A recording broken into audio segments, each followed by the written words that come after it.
அப்போ அவங்க சொன்னாங்க 15 வருஷத்துக்கிட்ட அவங்க வந்து வீடு மந்திரிப்பே இல்லை அப்படின்ற மாதிரி சொன்னாங்க.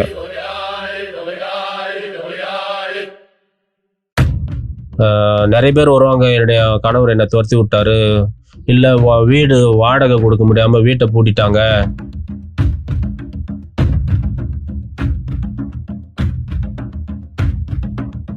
டான்சானியா வந்து நான் ஒரு நம்ம நாட்டை விட்டு வெளியில வந்த மாதிரி இருக்கு எனக்கு ஃபீலிங்.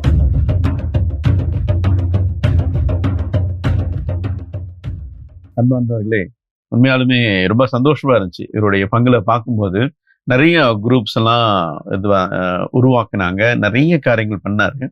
நேத்து அன்னைக்கு வந்து ஸ்பெஷல் மாஸ் இருக்குனாரு. என்னன்னு ஃபாதர் கேட்டப்ப சொன்னாரு, ஒவ்வொரு வியாழக்கிழமையும் ஸ்பெஷல் நற்கருணை ஆராதனை வைப்போம். அந்த நற்கருணை ஆராதனை 1 மணி நேரம் 1.5 மணி நேரம் ஆராதனை முடிச்சு பிறகு வந்து திருப்பலி அப்படின்னாரு. சரிங்க ஃபாதர் அப்படின்னு போனப்ப ரொம்ப ஆச்சரியமா இருந்துச்சு. எப்படி தெரியுங்களா, கோயில் ஃபுல்லா மக்கள் இருந்தாங்க, கோயில் ஃபுல்லா இருந்தாங்க.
இடமே இல்லை, வெளியே போய் நிறைய பேர் இருந்தாங்க.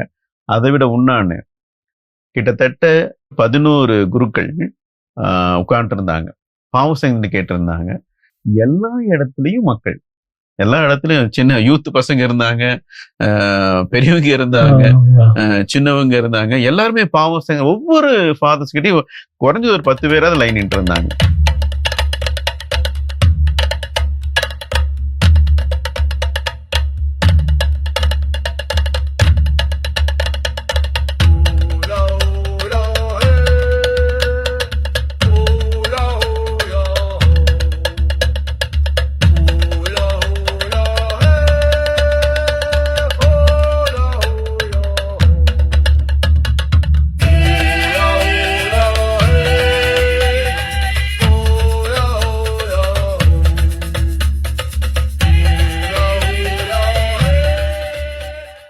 அந்த உள்ள நற்கருணை ஆராதனை நடைபெற்று இருந்துச்சு, ஃபாதர் நடத்திருந்தாங்க. அதுல பார்ட்டிசிபேட் பண்ணிட்டு இருந்தாங்க.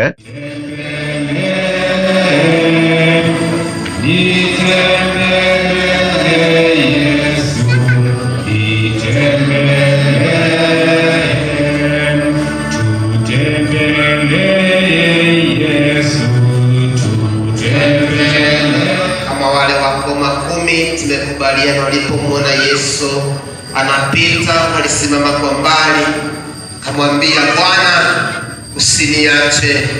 Tumesema kwamba ukishindwa kuongea kabisa. அதே போல வெளியே பாவசங்கத்தினும் நிறைய பேர் வந்து பாவசம் பண்ணாங்க. எனக்கு ரொம்ப பிடிச்சிட்டு இருந்தது. ஒவ்வொரு வாரம் இப்படிதான் நடக்குமாமா, ஒவ்வொரு வியாழக்கிழமை. அதுக்கப்புறம் பூசையில நாங்க பார்ட்டிசிபேட் பண்ணோம். ஃபாதர் தான் மாஸ் வச்சிருந்தாரு, ரொம்ப நல்லா இருந்துச்சு.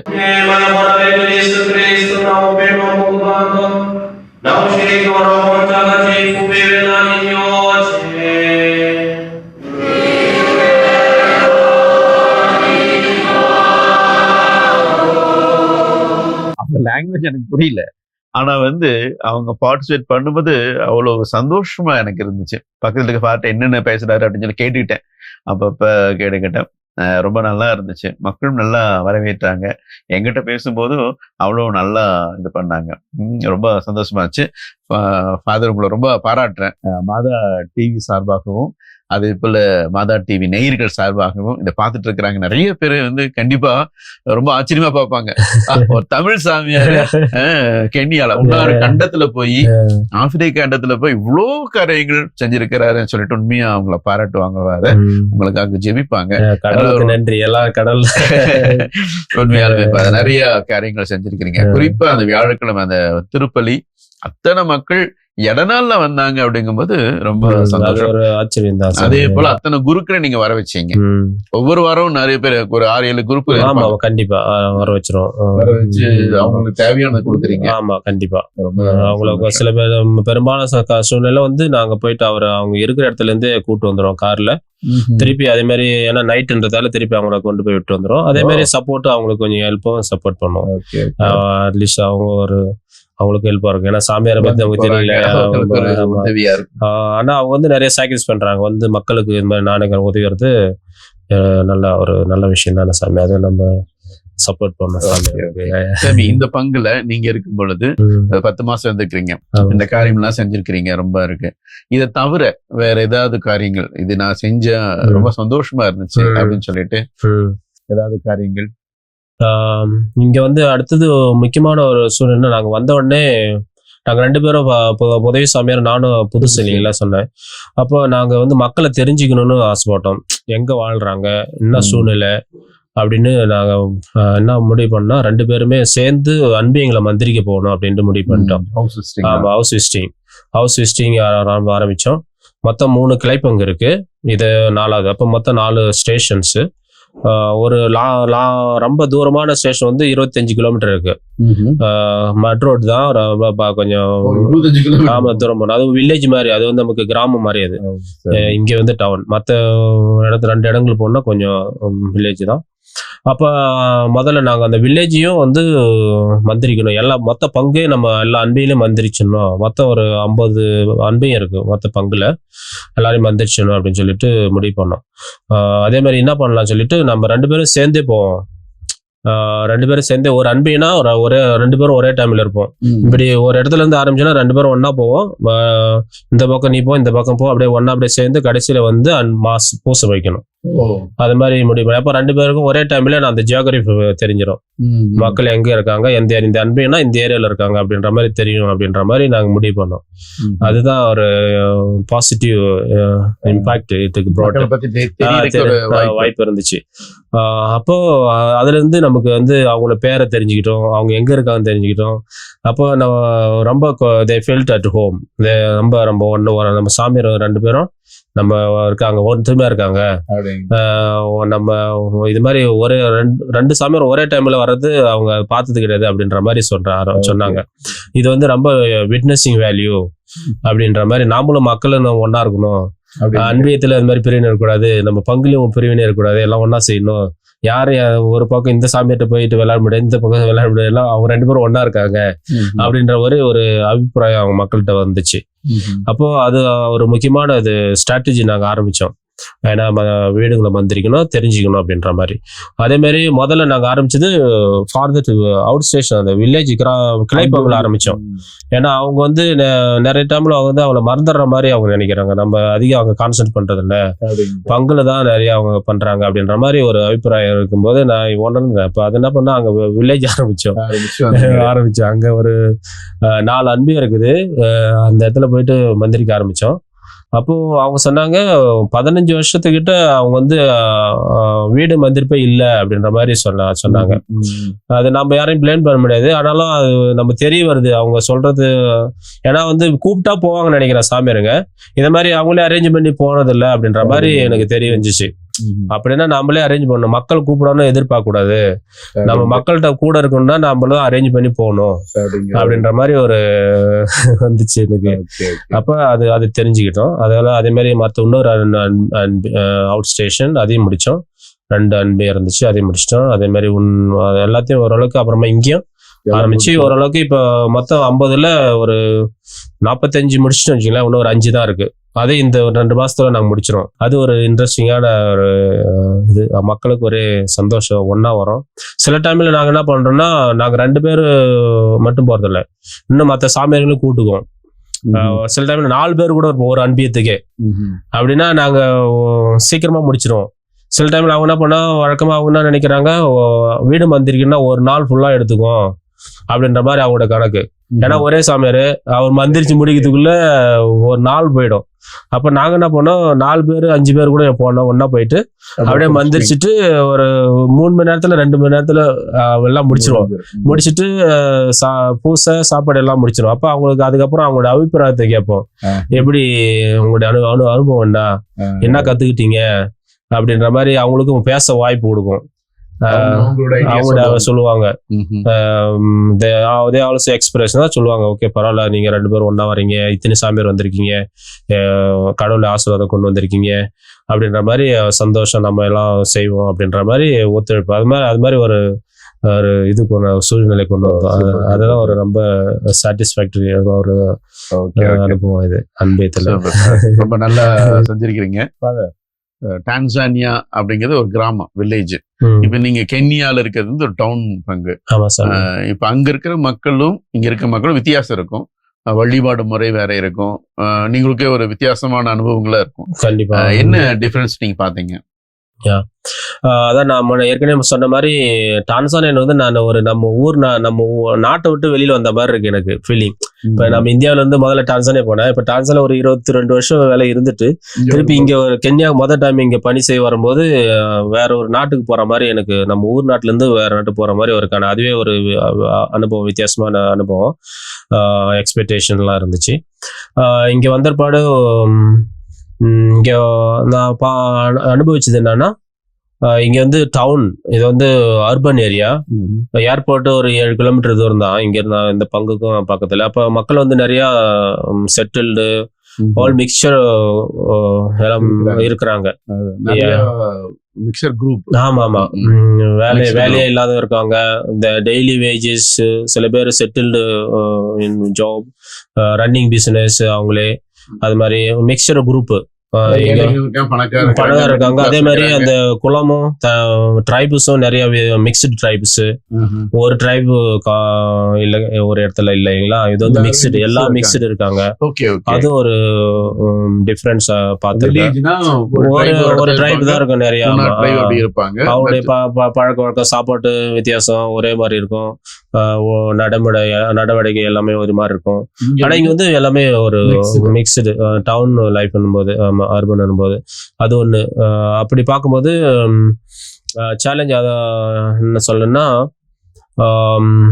மக்களை வந்து நிறைய வந்து இப்ப நிறைய பேர் வருவாங்க, என்னுடைய அலுவலகத்துக்கு வருவாங்க, ஆஃபீஸுக்கு. அந்த பிரச்சனை, இந்த பிரச்சனை, அது மாதிரி கல்யாணம் பிரச்சனை, அது மாதிரி அவங்களுக்குள்ள ஒரு அண்டர்ஸ்டாண்டிங் இருக்காது.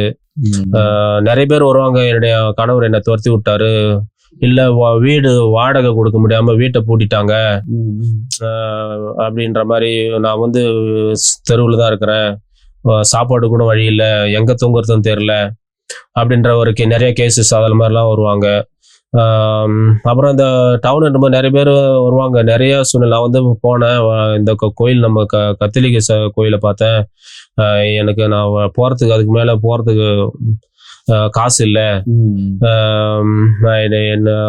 நான் அங்கிருந்து வந்த பிரச்சனைக்கு, வேலைக்காக வந்தேன், வேலை கிடைக்கல, இன்னைக்கு எதுவுமே இல்லை சாப்பிட்றதுக்கு அப்படின்னு நிறைய இது மாதிரி ஒரு சூழ்நிலை, கஷ்டமான சூழ்நிலைலாம் வருவாங்க. சிலது வந்து ஏமாத்துவாங்க, சிலது உண்மையாகவும் இருக்கும். அதை நான் வந்து என்ன பண்ணா, லீடர்ஸ் பெரும்பாலும் நாங்கள் கேட்டுட்டு, அவங்கள்ட்ட நம்ம லீடர்ஸ் இருக்காங்க இல்லையா, அவங்கள்ட்ட படிச்சிருவாங்க, கேட்டகிஸ்ட், அவங்கள்ட்ட நீங்க விசாரிங்க, அது உண்மையான கேஸா, இல்லைன்னா நம்ம ஹெல்ப் பண்ணலாமா, என்ன பண்ணலாம் அப்படின்ற மாதிரி அப்புறம் சொல்லுவாங்க. அதுக்கு மூலம் அதுக்கு பிற்பாடு நம்ம அவங்க ஏதாவது சாப்பாடு கொடுக்குறது, அது மாதிரி ஏதாவது கொடுப்போம், அரிசியோ இல்லை சுகரு அது மாதிரி, இல்லை கொஞ்சம் காசு அது மாதிரி கொடுப்போம். பெரும்பாலும் அது மாதிரி நானே டைரக்டா எதுவும் இன்வால்வ் பண்றதில்ல, அவங்க மூலியமா நம்ம செய்வோம். அது ஒரு சேலஞ்சா இருக்கும் இங்க இந்த டவுன் ஏரியான்னும் போது. இன்னொரு பாசிட்டிவ், அதே இன்னொரு நெகட்டிவ்னும் போது, நிறைய பேர் வந்து கல்யாணம் மேரேஜ் இல்லாம இருப்பாங்க, சர்ச் மேரேஜ் இல்லாம இருப்பாங்க. ஆமா, அது ஒண்ணு இருக்கு, சர்ச் மேரேஜ் இல்லாம இருக்காங்க. ஆனா சிவில் மேரேஜ் பண்ணிருப்பாங்க. ஆனா அவங்க சாக்ரமெண்ட் ரிசீவ் பண்ண முடியாது.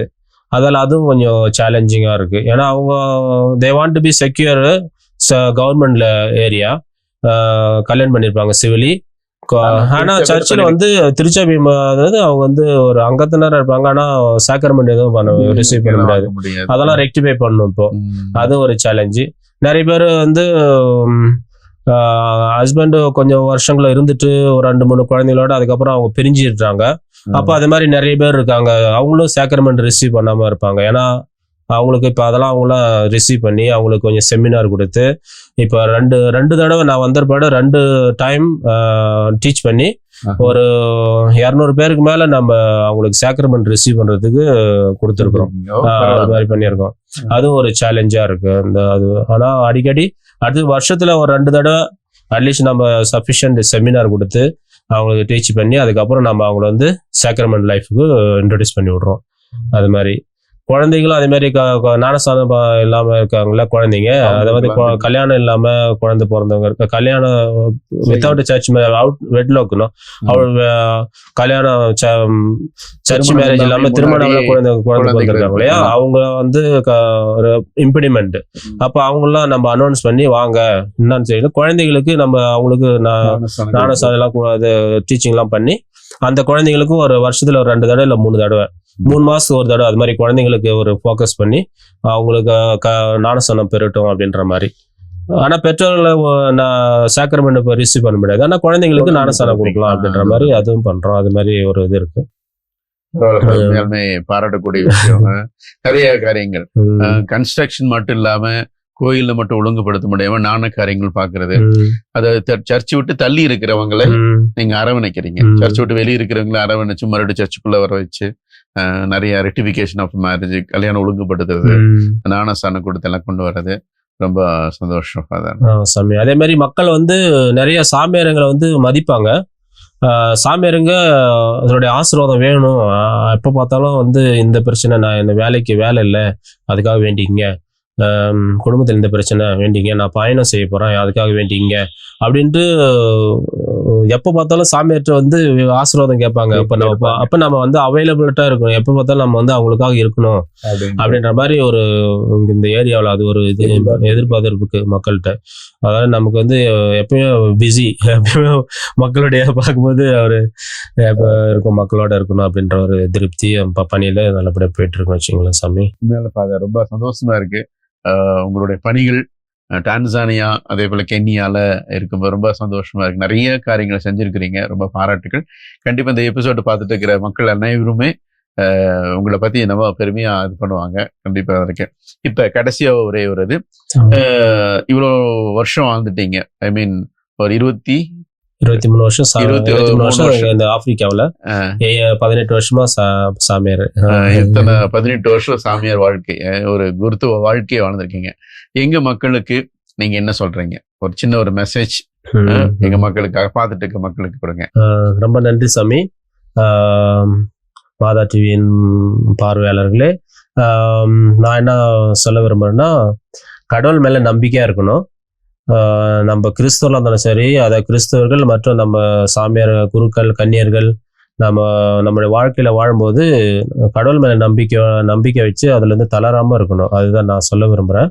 அதே மாதிரி நம்முடைய குருக்களுக்காகவும் கன்னியர்களுக்காகவும் மற்ற மறைபரப்பு பணிக்காக நீங்க ஜெபிங்க. அது மக்களுக்காக குருக்களுக்காகவும் நம்ம திருச்சபைக்காகவும் ஜெபிங்க. அது உங்களுடைய கடமை.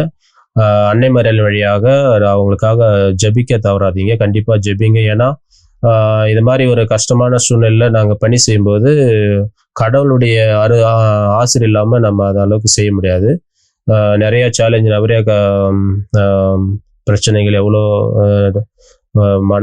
மன தளர்ச்சி, நிறைய அது மாதிரி நோய் வாய்ப்பட்டிருக்கும். நிறைய நேரங்கள்ல மலேரியா மற்ற சிக்னஸ் நிறைய அது மாதிரி சொன்னலாம். கடவுளுடைய ஆசீர்வாதம் தேவை. உங்களுடைய ஜெபத்தின் மூலமா அதை நாங்க பெரும் நம்புறோம். அதுக்காக உங்கள்கிட்ட நான் வேண்டிக்கிறதுன்னா, எங்களுக்காக குருக்களுக்காக கன்னியர்களுக்காக நற்செய்தி பணி சிறக்க தொடர்ந்து ஜெபிங்க. அதை உங்கள்கிட்ட நான் கேட்டுக்கிறேன். நானும் உங்களுக்காக தொடர்ந்து ஜெபிக்கிறேன். இந்த வாய்ப்புக்காக மாதா டிவிக்கு நம்ம நன்றி. அருமையான ஒரு மெசேஜ் இல்லைங்களா? அட்டகாசமா சொன்னார் ஃபாதர். அழகான ஒரு வார்த்தை. நாங்கள் ரொம்ப கஷ்டப்பட்டுட்டு இருக்கிறோம். அதான் நிறைய கஷ்டங்கள் இருக்குது, நிறைய நோய்கள், அதே போல பிரச்சனைகள், வீட்டை விட்டு வந்தது, சொந்தங்களை விட்டு வந்தது, அப்பா அம்மா விட்டு வந்தது, எல்லாமே இருக்குது, நிறைய காரியங்கள். ஆனா அது எல்லாத்தையும் தாங்கக்கூடிய சக்தி வந்து நம்மளுடைய ஜெபங்கள் தான், உங்களுடைய ஜெபங்கள் தான். நீங்க எந்த அளவுக்கு அவங்களுக்காக ஜெபம் பண்றீங்கன்னா அந்த ஜெபங்கள் தான் கடவுளுடைய ஆசீர்வாதமாக இருந்து அவங்கள வழிநடத்துது. அதனால கண்டிப்பா ஜெபிக்கிறோம், ஜெபிப்பீங்க அப்படிங்கிற நம்பிக்கையை ஃபாதர் நான் உங்களுக்கு சொல்றேன். கண்டிப்பா எங்க மக்கள் ஜெபிப்பாங்க. உங்களுடைய பணி சிறக்க என்னுடைய வாழ்த்துக்களை சொல்றோம். மீண்டும் ஒரு முறை உங்களுக்கு மாதா தொலைக்காட்சி சார்பாகவும் மாதா தொலைக்காட்சி நேயர்கள் சார்பாக உங்களுக்கு என்னுடைய மனமார்ந்த நன்றிகளை தெரிவிச்சுக்கிறேன். Thank you father. ரொம்ப நன்றி. அன்பான நேயர்களை, உண்மையாலுமே ரொம்ப நல்லா இருந்துச்சு இந்த எபிசோட் ஃபுல்லா. நிறைய காரியங்கள் ஃபாதர் செஞ்சிருக்காரு. ஒரு பெருமையாவும் இருந்துச்சு நமக்கு. ஒரு இந்திய நாட்டுல இருந்து வந்து, அதே போல் தமிழ்நாட்டில இருந்து வந்து இங்க பணி செஞ்சு ஒரு நிறைய சாதனைகளை செஞ்சிருக்கிறாரு. ஆகவே ஃபாதர் அவர்களை பாராட்டுற உங்களுடைய பெயராலும் மீண்டும் அடுத்த வாரம் ஒரு புதிய மறைபரப்பு நற்செய்தியாளரை சந்திக்க இருக்கிறேன். அதுவரை உங்களிடம் விடைபெறுகிறோம். நன்றி, வணக்கம்.